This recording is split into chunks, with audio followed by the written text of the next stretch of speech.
Eu não sei você, mas eu fui muito impactado nesse tempo de adoração. Você foi? Fui muito impactado. Durante esses dias, desde quando eu cheguei de São Paulo, na quinta-feira, eu estou pedindo a Deus uma palavra. E eu acho que eu nunca tive tanta dificuldade de fazer um sermão em 11 anos de ministério como essa semana. Eu não sabia se era o cansaço, se era a excelência da responsabilidade, do privilégio que é falar do Evangelho e falar de Jesus. Mas enquanto nós cantávamos aqui, eu entendi. Eu, desde quinta-feira, venho fazendo sermões. E eu termino e digo, não é isso. Aí eu vou para outra coisa. Aí eu faço, que pastor presbiteriano é tudo certinho, bonitinho, digita, faz no papel, fica tudo bonitinho, fica aqui escondidinho, mas está aqui. Aí guarda, faz outro. E ontem eu estava novamente meditando nessa palavra e Deus falou, é essa aí. Mas eu ainda não tinha certeza se era essa aí. Mas está aqui no papel, está tudo bonitinho. E Deus confirmou que é essa palavra. Porque você vai entender o que o Espírito Santo fez nessa hora onde nós estávamos louvando. Quando nós lermos o texto, você vai começar a entender o que Deus faz na nossa vida e o que Ele quer fazer na nossa vida. E é maravilhoso ser certinho. Mas é maravilhoso depender do Espírito Santo de Deus. Amém? Ele é o Senhor da igreja. Ele quem nos dirige.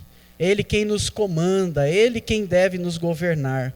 Por mais certinho que a gente seja, é Ele que deve fazer e continuar fazendo a obra que um dia Ele iniciou quando veio cumprir a promessa que Jesus havia dito, que enviaria o Consolador. E Ele nos faria lembrar de tudo aquilo que o Senhor Jesus havia nos ensinado. Não só através da vida dEle, mas através da igreja dEle também, ao longo dos séculos. E o tema de hoje que nós vamos meditar, ele vai ser projetado aqui, é encontrando força para viver. Você pode abrir a sua Bíblia, lá na segunda carta de Paulo aos Coríntios. Você que está em cima aí, que é jovem, que é adolescente, pode abrir também, abre aí no seu aplicativo. 2 Coríntios, capítulo 4, versículo 1. Eu vou falar os versículos que nós vamos ler. Ele é todo, mas nós não vamos ler todo ele. Então, nós vamos ler o versículo 1 de 2 Coríntios, capítulo 4, versículo 1, e depois eu vou cantar o versículo próximo que iremos ler.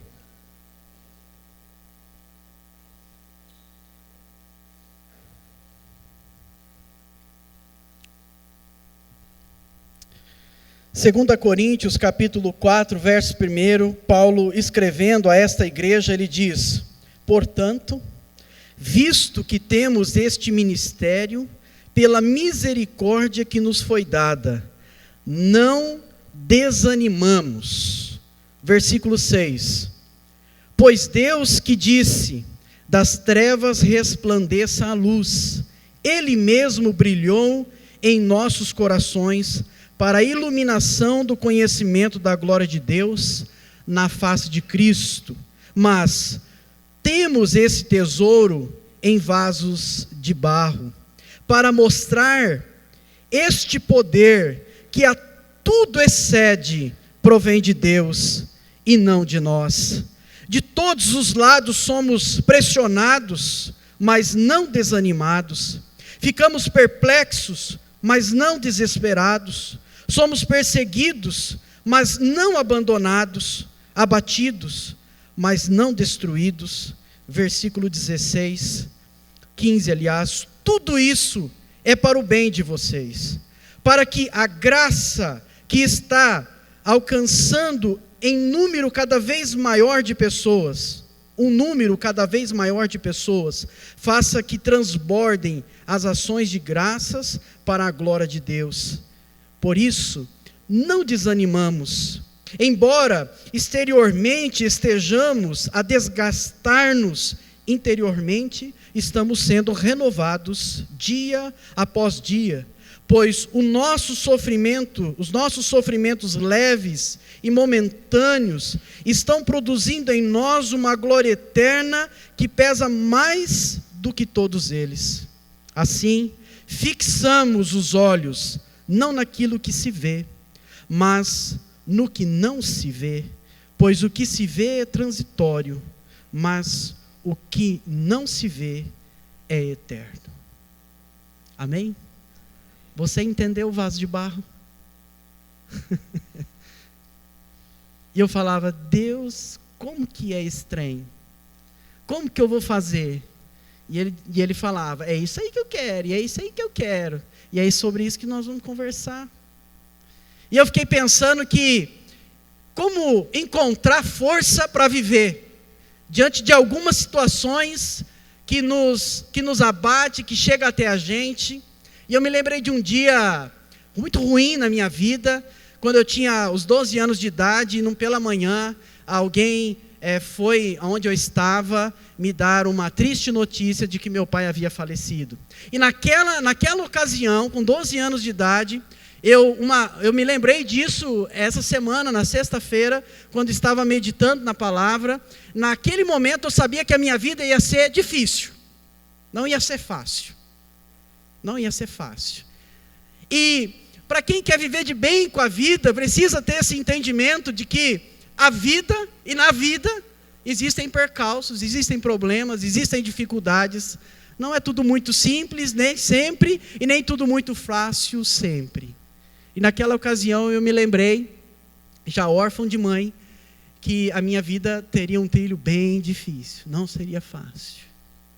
Eu não conhecia Jesus, eu não conhecia o Senhor, e naquele mesmo dia em que eu tive a compreensão de que a minha vida não seria fácil, naquele mesmo dia eu disse a Deus, eu nunca mais falarei com você. Situações da vida, e às vezes a gente vai vivê-las, e inevitavelmente todos nós vamos estar expostos a situações em que vão gerar preocupação, ou até mesmo vão gerar desânimo. Isso é para todo mundo. Nós encontramos crianças assim, desanimadas, abatidas, depressivas, adolescentes, jovens, pessoas da meia idade, na melhor idade, situações da vida. Essa semana nós estávamos lá em Martinópolis no velório do pai da Elce, e a minha sogra hoje em casa, ela disse, o que dá dó é de ver os velhinhos que vão chegando e que devem estar pensando, acho que eu sou o próximo. Chegou um lá, tadinho, judiação, eu acho que ele disse, já foi, colega, daqui a pouco sou eu. Judieira, e não é fácil, é o enfrentar da vida, é o enfrentar do fim da vida que está próximo, derradeiro, e é difícil de passarmos por isso, e a gente precisa buscar em Deus para tentar encontrar força para continuar a viver, mesmo que você olhe e diga, vai ser difícil, não vai ser fácil, vai ser difícil. E ao contrário do que está projetado ali, do que muita gente pensa e até prega, a vida cristã não nos isenta de situações difíceis, marcadas por intensas provações na nossa vida. É como a flor aqui, dente de leão. Uma criança, um sopro de uma criança, ela se desfaz. Mas ao se desfazer, ela gera vida no monte do lugar onde ela cai. Porque cada pétala contém uma semente. Deus está no controle. Ele está no controle de todas as coisas. O Senhor é superior a todas as coisas. Paulo tinha plena compreensão disso, por isso ele consegue escrever coisas que para nós, mesmo lendo, são difíceis, não de ler, não de entender, mas de acreditar às vezes que houve um homem que conseguiu passar sobre as adversidades da vida depois de Jesus, que conseguiu ser um guerreiro da fé e viver plenamente porque confiava no Senhor, confiava naquilo que o seu Senhor podia fazer. E todos nós também podemos nos sentir encorajados a prosseguir a nossa caminhada, certos de que o Senhor está no cuidado de nós. Isaías fez uma declaração muito difícil de ser feita, que exige de nós muita sinceridade, mas às vezes vamos fazer ela também na nossa incredulidade, às vezes, na nossa dificuldade de crer, de confiar plenamente. Isaías, no capítulo 12, ele escreveu: Deus é a minha salvação, terei confiança e não temerei. Cabra corajoso. E ele diz: o Senhor sim, o Senhor é a minha força, o meu cântico, Ele é a minha salvação. Oh, declaração difícil de fazer. O Senhor é a minha salvação. Eu terei confiança e não terei medo, e não temerei. E a gente, na primeira batalha, a gente às vezes já desfalece. A gente já diz, é como os inimigos do salmista: o teu Deus onde está? Onde está o teu Deus? Nós nos esquecemos que o nosso Deus está presente. Ele está conosco em todas as circunstâncias e situações da nossa vida. Mas o que fazer quando o medo, quando as ameaças chegam à nossa porta, chegam à nossa vida? Como nós devemos agir? A primeira coisa que o Senhor falou comigo nesse texto, quando Paulo escreve aqui no capítulo 4 de 2 Coríntios, é que nós precisamos olhar para o passado. Nós precisamos reconhecer o cuidado de Deus no passado da nossa vida e da nossa história. Quando a gente olha para Paulo, a gente vai ver Paulo nessa carta, que Paulo está se defendendo dos seus acusadores, e ele começa na sua defesa a falar daquilo que é glorioso, que é o Evangelho de Jesus. Esse é o capítulo 4, quer dizer, defesa do Evangelho de Jesus. Mas ao defender o Evangelho, ele olha para si mesmo, ele olha para quem ele foi, ele olha para aquilo que ele era. E ele traz algumas constatações aqui, em todos esses primeiros versículos aqui, do 1 até o 6, nós não vamos ver todos, mas eu separei apenas 2, que tem a ver com isso que nós estamos meditando nessa noite, encontrando força para viver. E Paulo, ele vai lembrar de algumas coisas. Ele lembra do Evangelho glorioso, ele lembra de quem ele era, e Filipenses 3 fala sobre isso, quando ele vai dizer como ele era arrogante, como ele era presunçoso. Ele diz: eu sou circuncidado ao 8º dia, eu sou da tribo de Israel, da tribo de Benjamim, eu sou zeloso, eu fui um perseguidor terrível da igreja, eu cumpri com o meu papel. Ele era alguém que não agradava a Deus em nada nesse aspecto, mas ao mesmo tempo ele é alguém que começa a reconhecer e mostrar e trazer à tona aquilo que ele é. E ele vai dizer no versículo 1 desse capítulo 4, ele diz: portanto, visto que temos este ministério, pela misericórdia que nos foi dada. A primeira coisa que esse carrasco da igreja relembra é de quem ele era e de quem ele é agora. E ele diz: o ministério que eu tenho é pela misericórdia de Deus. Eu sou o que sou por causa da misericórdia de Deus.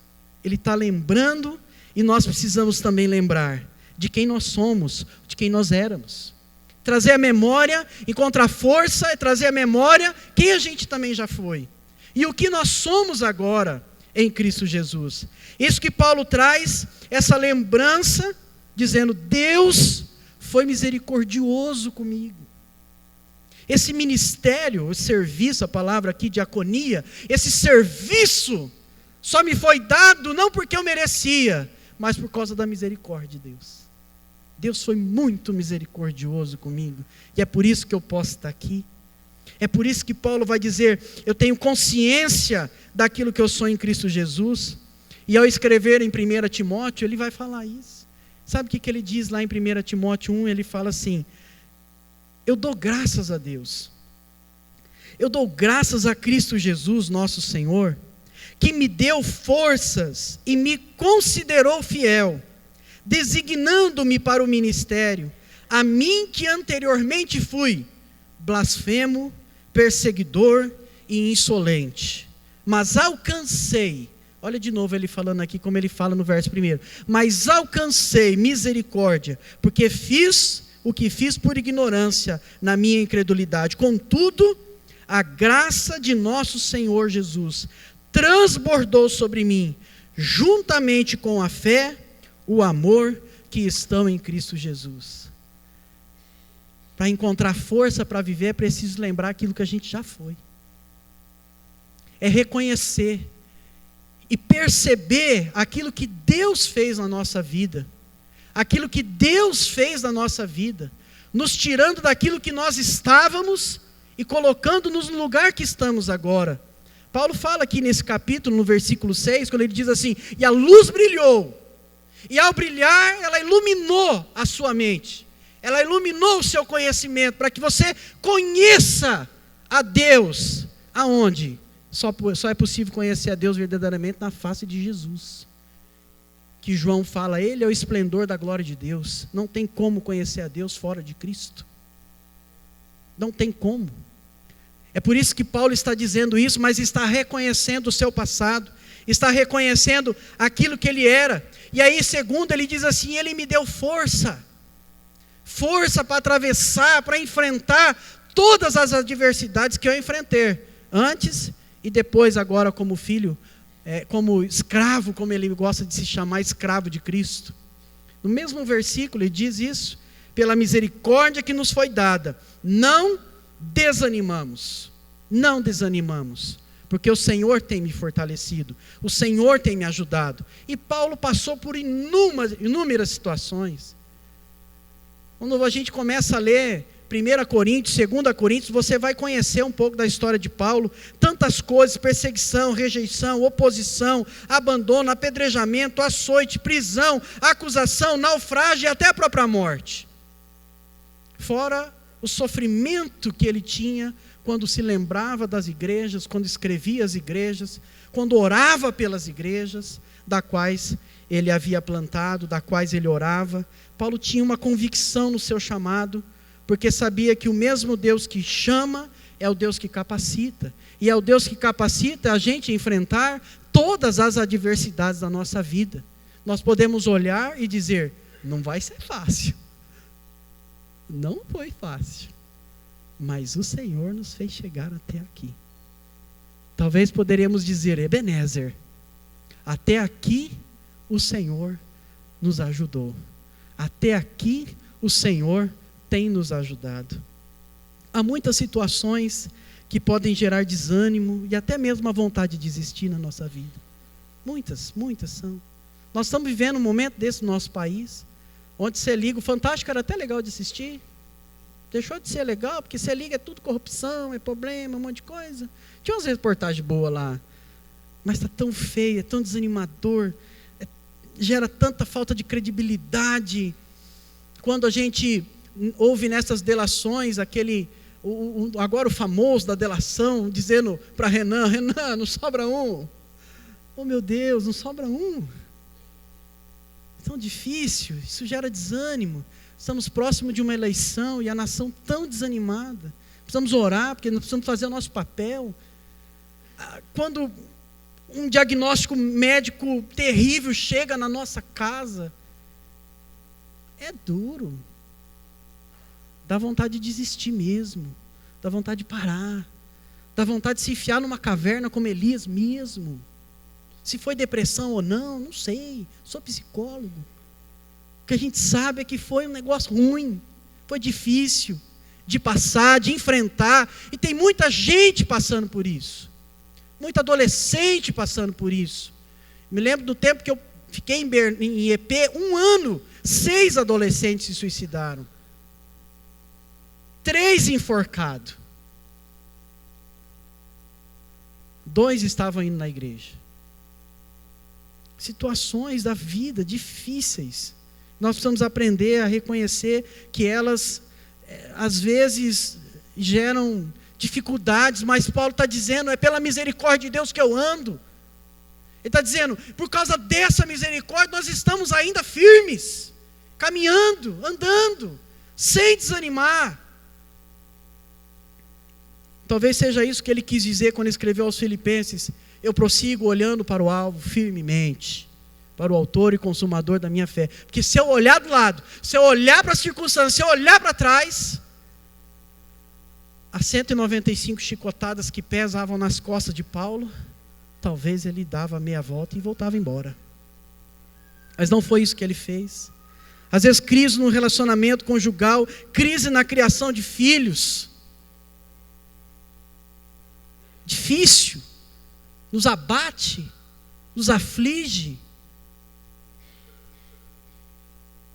Filhos ansiosos, filhos querendo fazer, o meu está com 6, falou que quando fizer 8 anos, eu falei, filho, tem 7 ainda, calma, 7, 8, 9, filhos roendo unha, é o meu caso, tivemos que colocar uma bandagem essa semana, porque oramos, cuidamos, filhos acelerados, em crise, na infância, segunda infância, até da primeira, tem uns da primeira em crise.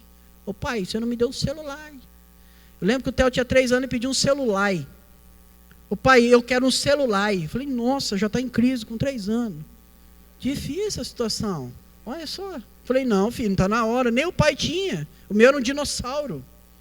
O meu é daquela época antiga ainda. Tudo muito acelerado, situações de crise, coisas do passado, da nossa vida, que até hoje nos escravizam.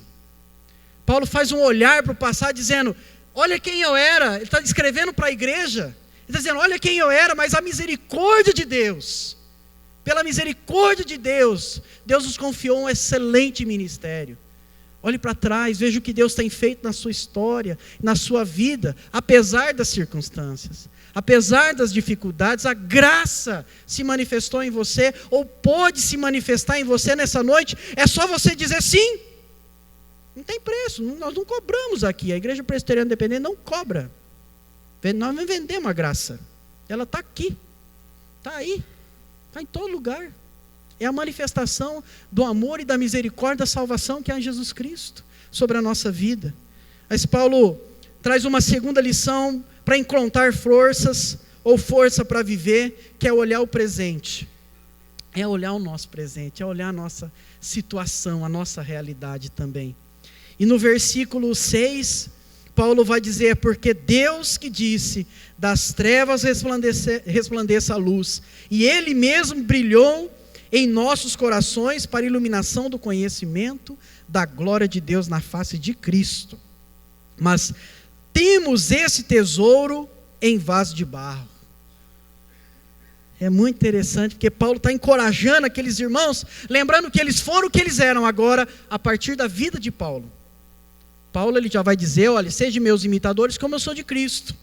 Ele vai se colocando numa posição de exemplo, de modelo, dizendo, meus irmãos, olha quem eu era, mas olha quem o Senhor tem me feito ser.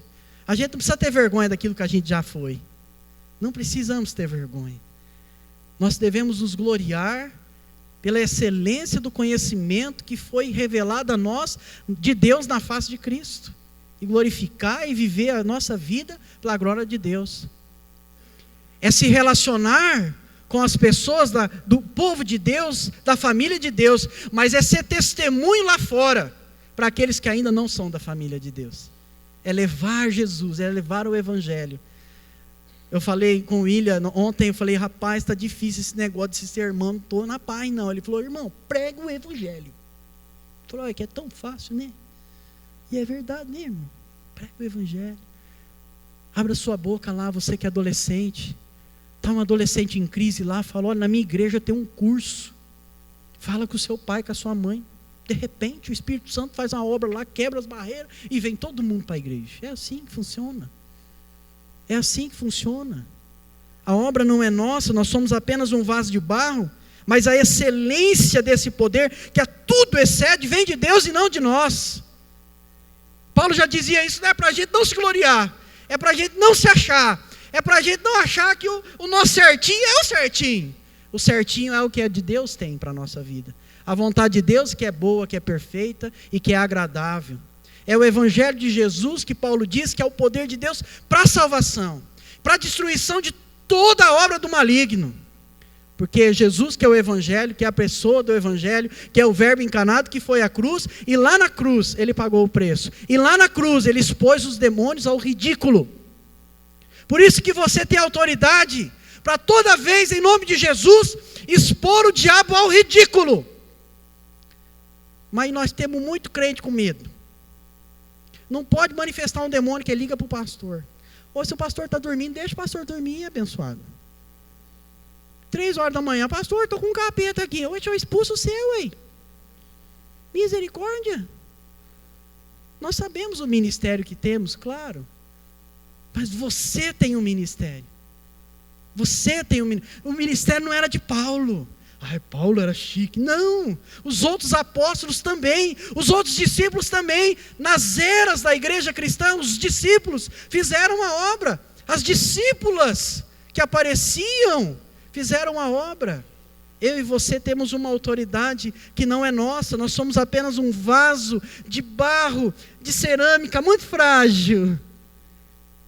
Mas a Bíblia diz que nós possuímos um tesouro dentro de nós, que é o evangelho, que é a pessoa do Senhor Jesus, que é um poder que a tudo, olha que bonita essa palavra, a tudo excede, e a gente gosta de colocar numas caixinhas, a tudo excede, e a gente não consegue acreditar nisso, a tudo excede, e a gente fica com medo de usar.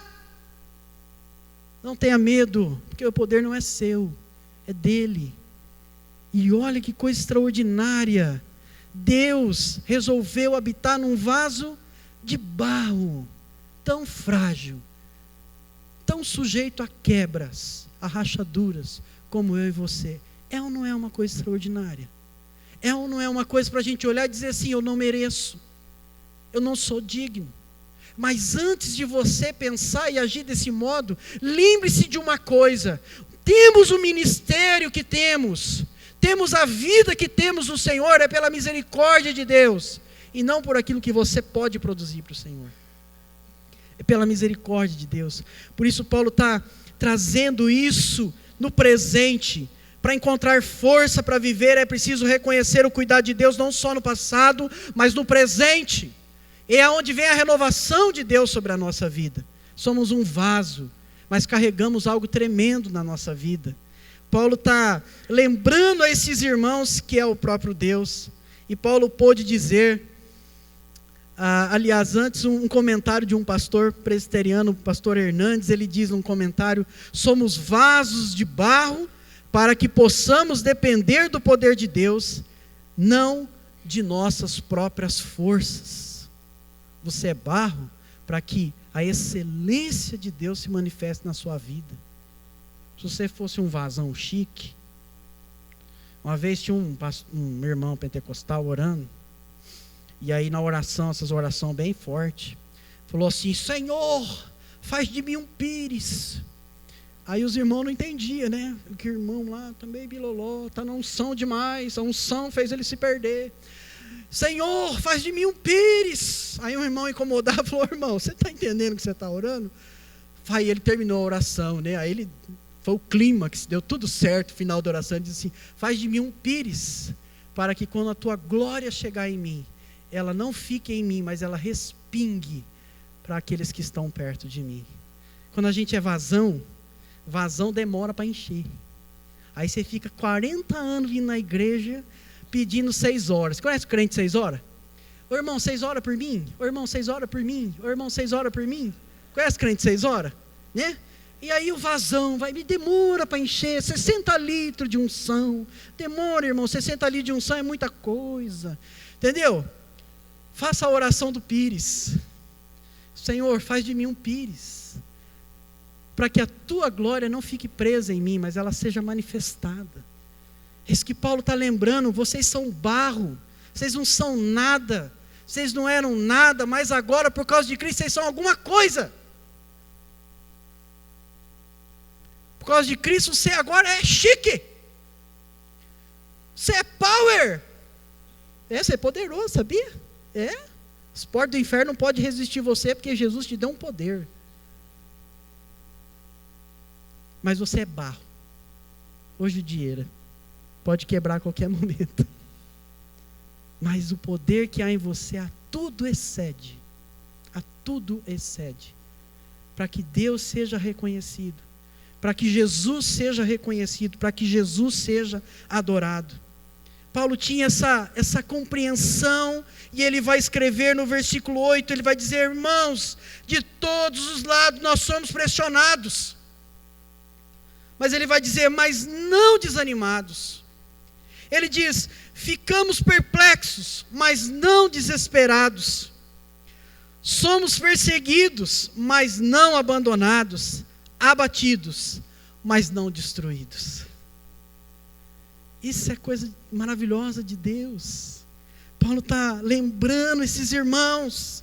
E é por isso que ele pôde dizer no versículo 16: olhem, meus irmãos, conclusivamente, ele diz: por isso, não desanimamos. É por isso.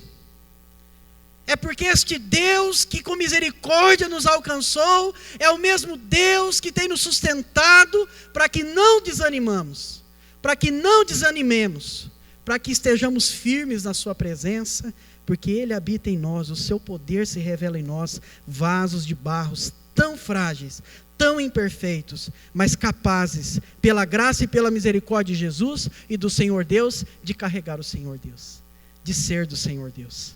Ele diz: nós não desanimamos, apesar de, embora o nosso corpo, ele diz no versículo 16, embora o nosso corpo exteriormente esteja se desgastando, interiormente estamos sendo renovados dia após dia. Deus nos renova dia após dia. Há muitas ações que podem gerar esse renovo. O pastor Evandro pregou uma delas domingo passado, mantendo-se firme na palavra. A lei do Senhor, ela é perfeita. Ela restaura a alma. Ela vivifica. Ela fortalece. Ela te renova. Ela te dá ânimo. Pastor Danilo, no domingo outro, pregou sobre oração. Sobre intimidade. Sobre ir para o lugar secreto e falar com o Pai secreto. Ouvir Deus, oração, tempo com Deus. Recebendo o cuidado dos irmãos. Nós parecemos às vezes Adão e Eva no jardim do paraíso. Quando está tudo bem, nós queremos mostrar, nós queremos colocar no outdoor, dizendo: olha como nós somos felizes, olha como nós estamos bem, olha o nosso sorriso Colgate. Lá os adolescentes: olha o celular novo que eu comprei, as meninas. Os meninos, um carango novo. É bom, comprar um carango novo, é bênção de Deus. Os parvé, tem uns pau velho que judia, Mas é importante que a gente entenda que esse renovar vem do Senhor na nossa vida. Que existem as pessoas que caminham conosco na célula. Quando está tudo bem a gente quer mostrar, mas quando as coisas estão ruins a gente se esconde. Parece que a gente está no paraíso e pecou. Vai atrás do arbusto. Irmãos, não é para ninguém saber. Irmãos, nós somos povo de Deus.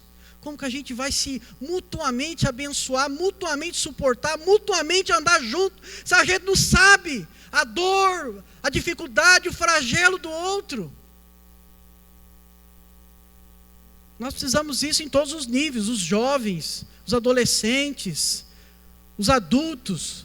Nós precisamos talvez não colocar no outdoor a nossa desgraça, mas compartilhar. Por isso que a célula é importante, o seu líder é importante, para que você possa caminhar junto, para que você possa se fortalecer, para que você possa realmente encontrar apoio, caminhar, se fortalecer, abençoar o outro, ser abençoado. Deus, a gente encontra o renovo quando a gente experimenta o agir surpreendente de Deus.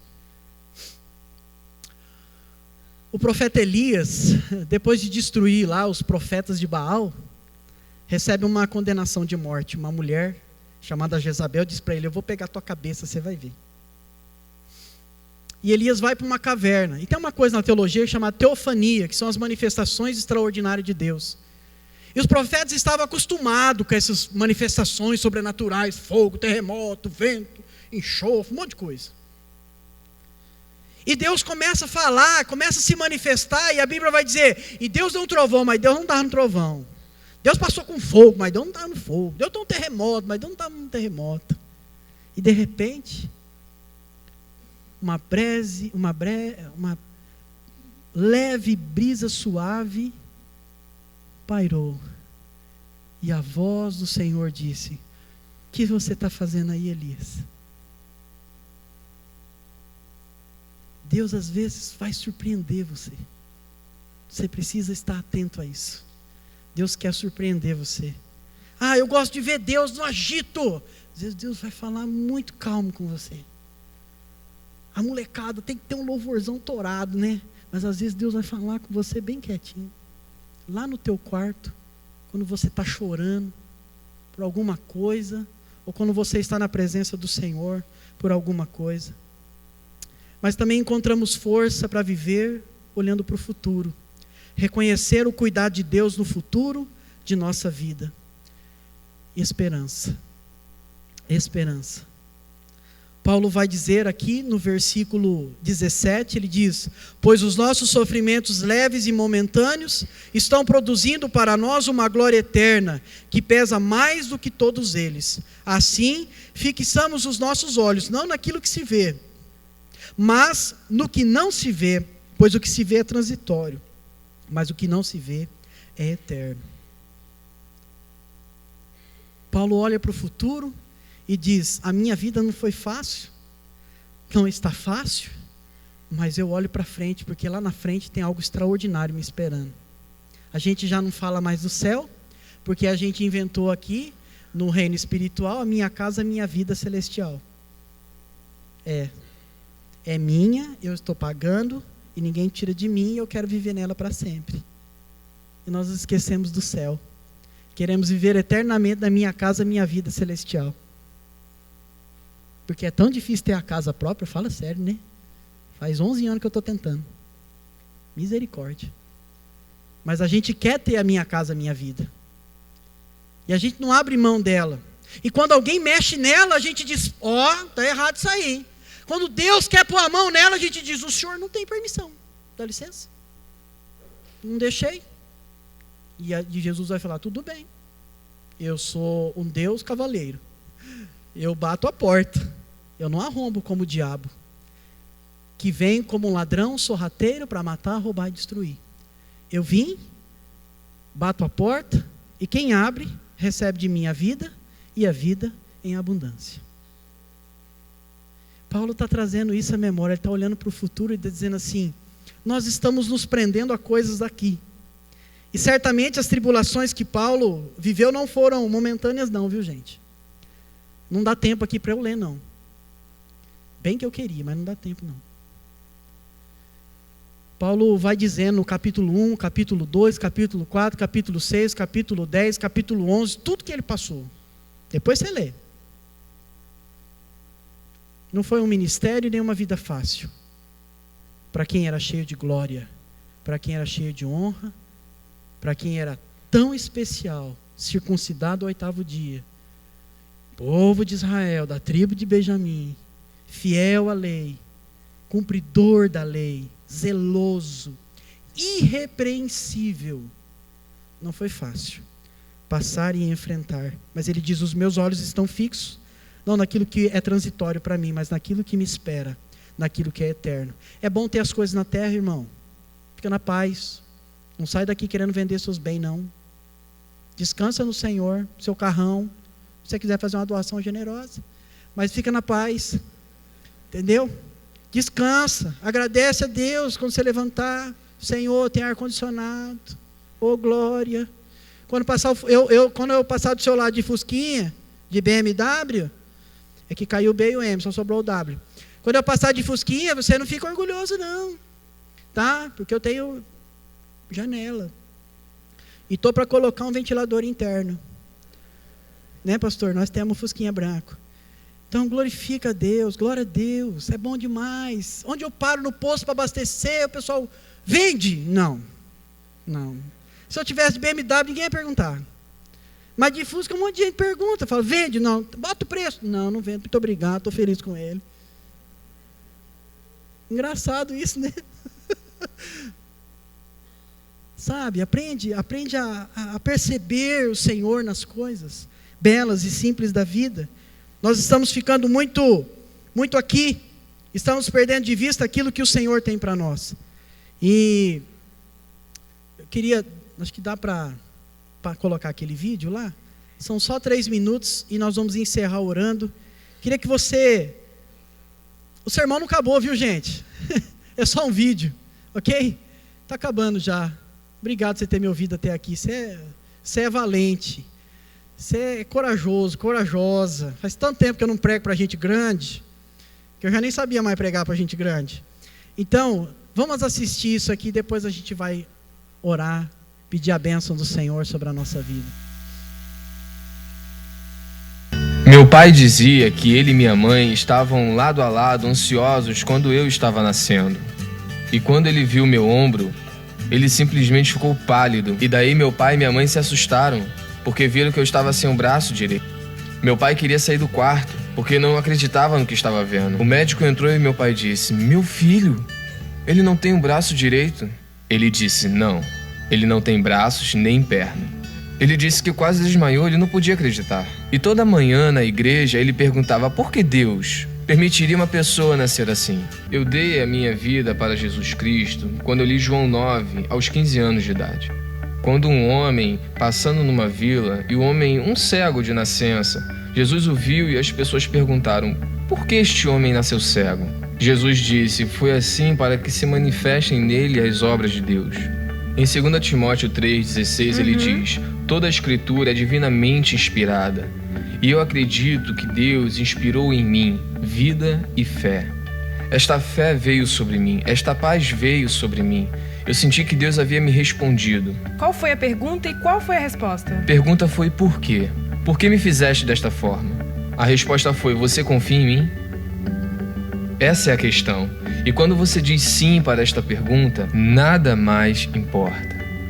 Mas o que foi especificamente para você que o fez dizer, Senhor, eu vou confiar na tua palavra porque sei que é verdade, mesmo sem saber o que vai ser de mim amanhã? Certo. Porque não havia mais nada que eu pudesse encontrar. Não havia mais nada que pudesse me dar paz. Eu sabia que braços e pernas não me dariam paz de qualquer forma. Eu precisava saber a verdade a respeito de quem eu sou. Por que estou aqui? E para onde irei quando não estiver mais aqui? Eu não encontrei esta verdade em nenhum outro lugar, só em Jesus Cristo. Eu creio que se Deus não lhe deu um milagre, você é um milagre de Deus para a salvação de outra pessoa. Ele não se esqueceu da sua dor. Ele não se esqueceu da sua família. E pode ser que enquanto você assiste essa entrevista, você comparou o seu sofrimento com o meu sofrimento. E não é aí que a esperança está. Saber que alguém mais, em sua opinião, está sofrendo mais do que você, não é aí que a esperança está. Mas está no nome de Deus, no nome do Senhor Jesus Cristo. Esperança é quando você compara o seu sofrimento com o infinito e imensurável amor e graça de Deus. Isaías 40, verso 31 diz, mas os que esperam no Senhor renovarão suas forças, subirão com asas como águia. Eu não precisei que a minha circunstância mudasse. Eu não preciso de braços e pernas. Eu preciso das asas do Espírito Santo. Eu estou voando porque eu conheço a Jesus. Ele me sustenta. Não desista de Deus, porque Ele não irá desistir de você. Amém. Amém. Eu não li esse texto porque ele falou. A gente quer orar com você. Não tem mais que dizer mais nada. Já tá bom. A gente quer orar com você. Quais são as suas lutas? Deus, Ele tem um poder que excede a tudo, a tudo, a tudo, a tudo. Basta você crer. Quando o pai pediu para Jesus curar o seu filho endemoniado, ele disse, tu podes fazer isso. Jesus, se pode? Tudo é possível ao que crê. E aquele homem disse, eu creio. mas me ajuda na minha incredulidade. E Jesus, com autoridade, disse àquele espírito mudo e surdo, diz: saia desse corpo. E o espírito naquela hora se debateu e saiu, e aquela família voltou a ter vida novamente. Tudo é possível ao nome de Jesus. Ele excede a tudo. E a gente quer orar, convidar aqui os pastores, presbíteros, os nossos líderes de células, nossos supervisores, nossos coordenadores. Fique na paz se você precisar ir. Descansa no Senhor, você já está abençoado. Então vamos vir aqui à frente, os irmãos. A gente vai fazer uma oração com você. Se de repente você hoje está dizendo assim: eu quero Jesus na minha vida. Aquele menino de 12 anos chegou até aqui. É meio doidinho desse jeito, mas chegou até aqui. Não foi fácil. Não foi fácil. Mas eu estou olhando lá para frente. E eu sei que um dia eu vou ver Jesus. Porque essa é a esperança que a gente tem, apesar das dificuldades.